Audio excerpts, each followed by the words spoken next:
Mr. Hegseth, I do not believe that you are qualified to meet the overwhelming demands of this job. How you bring accountability to the table, what you've done in the past, and what you're going to do with regard to bringing accountability to the Pentagon. I know what I don't know. I know I've never run an organization of 3 million people with a budget of $850 billion.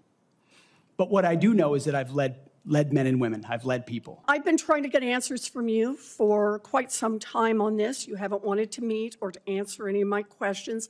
So we'll just have to do it here and dive in. As recently as November the 7th of 2024 on the Sean Ryan Show, you said, and I quote, "I'm straight up saying that we should not have women in combat roles." Senator, I would like to clarify, when I'm talking about that issue, it's not about the capabilities of men and women, it's about standards. Where is the reference to standards that they should be there if they can carry, if they can run? You will have to change how you see women to do this job well, and I don't know if you are capable of that. As Secretary of Defense, will you support women continuing to have the opportunity to serve in combat roles? Yes, women will have access to ground combat roles, given the standards remain high, and we'll have a review to ensure the standards have not been eroded. Have you ever made unwanted requests for sexual favors or committed any verbal or physical harassment or assault of a sexual nature? Senator, I was falsely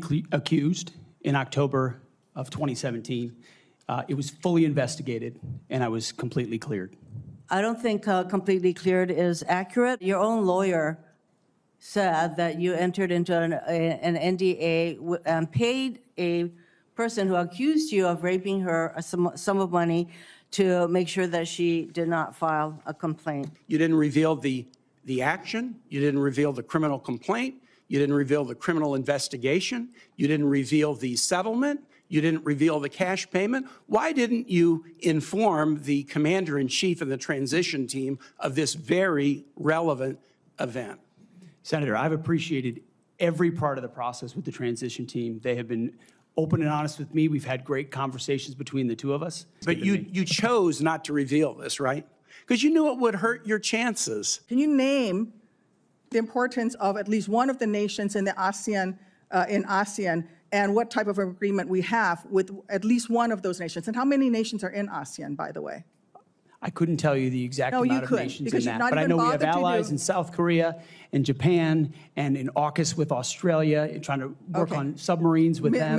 Mr. Hegseth, none of those countries are in ASEAN. Across. None of those 3 countries that you've mentioned are in ASEAN. I suggest you do a little homework before you prepare for these types of negotiations. Do you agree that there are some orders that can be given by the commander-in-chief that would violate the U.S. Constitution? I reject the premise that President Trump is going to be giving illegal orders. No, are you saying that you would stand in the breach to clear unarmed protesters? He later apologized publicly for those actions. Was he right or wrong to apologize? Senator, I was there on the ground. I understand, and I respect that. I've been there. But you're about to be the Secretary of Defense. That was involved.